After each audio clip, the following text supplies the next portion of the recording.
Hey guys, what's going on? I'm Ron, and today we're going to show you the steps that we do with a customer when we get a custom board. So if you want a custom board shaped exactly how you want it, or you don't know exactly what you want, these are the steps we go through before we get started, before we even cut the foam. So this is a block of foam, and this is a CNC machine. So this is how we cut the shape of the board. I'll show you that later.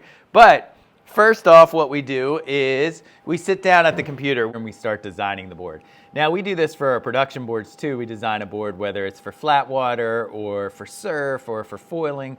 So we start here.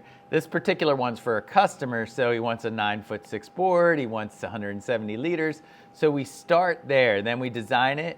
We send them a 3D file of the board. So that way they can spin it around, they can look at the concaves, they can say, oh, I didn't want a rounded pintail, I wanted a squash tail or a rounded square tail or whatever they wanted. So we can make those changes then before we ever cut the foam blank. And then also you can pick your construction, obviously stuff that we recommend. We do a lot of vacuum bagging and we do a lot of carbon. So this particular person wanted an 8'4" board, and it's got that resin hot coat. They wanted a red tail, and they wanted it in carbon.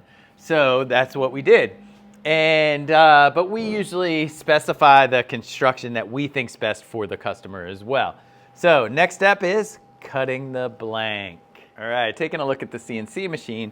Basically, this is the bit that it uses. It's got a lot of little spikes on it. It looks pretty gnarly, but that's what mills the foam. And then this has a dust collection that all the foam dust goes into and up into the dust collection. And then we recycle that dust foam and they make more blocks out of it. So that's the next step. Let's let it rip.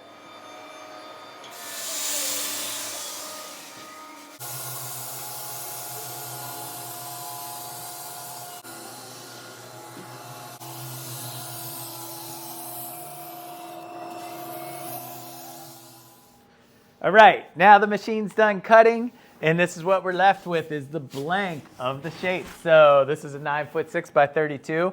It leaves this corduroy texture from the bit, so we'll take it into the sanding room, we'll sand it down, make it perfect, get rid of any imperfections. It also leaves these little nubs that holds it in place while we cut it with the machine. And these aren't Mickey Mouse ears, they're just headphones. So while you're running the machine, definitely wear headphones. It's really noisy, so any ear protection's good. And that's just one step of many, but it's a pretty rewarding step. When the foam's cut, it's pretty rewarding, and that's how we start a custom board. All right, thanks for watching.